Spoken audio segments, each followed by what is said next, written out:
ฉันเดินทางมาแสนไกลห่างจากความหมายว่าเดียวดายมาเพื่อพบแสงตะวัน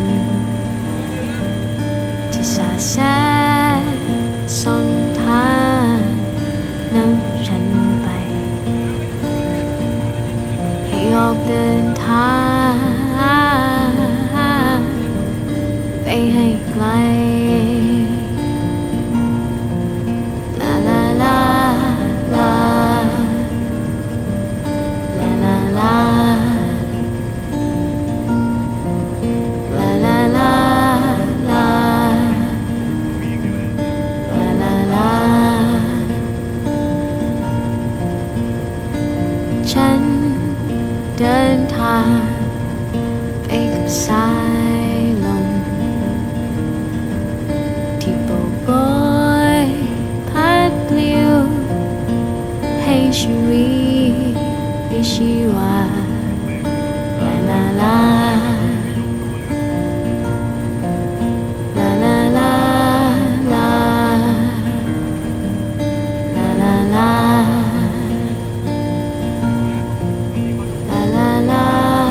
ลาฟังให้เธอฟังเสียงรอบๆกายให้มันชัดกว่าเสียงในใจที่เธอทุกทนลองให้เธอลองมองออกไปให้ไกลเธอจะเห็นข้างในของสิ่งนั้น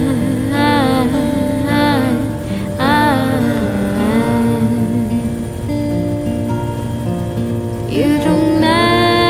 นได้เธออยู่ตรงนั้นอยู่กับสิ่งที่เธอฝันที่เธอปรารถนาหากเธอเหนื่อยล้าให้เธอลองหลับตาแล้วจะพบว่าไม่ได้มีเพียงแค่เธอ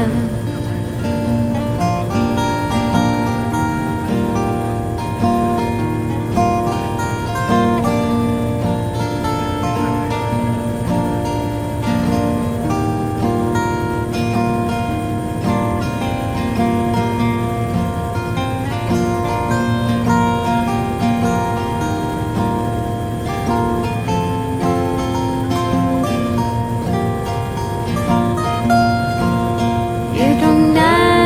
นได้เธออยู่ตรงนั้นอยู่กับสิ่งที่เธอฝันที่เธอปรารถนาหากเธอเหนื่อยล้าให้เธอลองหลับตาแล้วจะพบว่าไม่ได้มีเพียงแค่เธอหากเธอเหนื่อยล้าให้เธอลองหลับ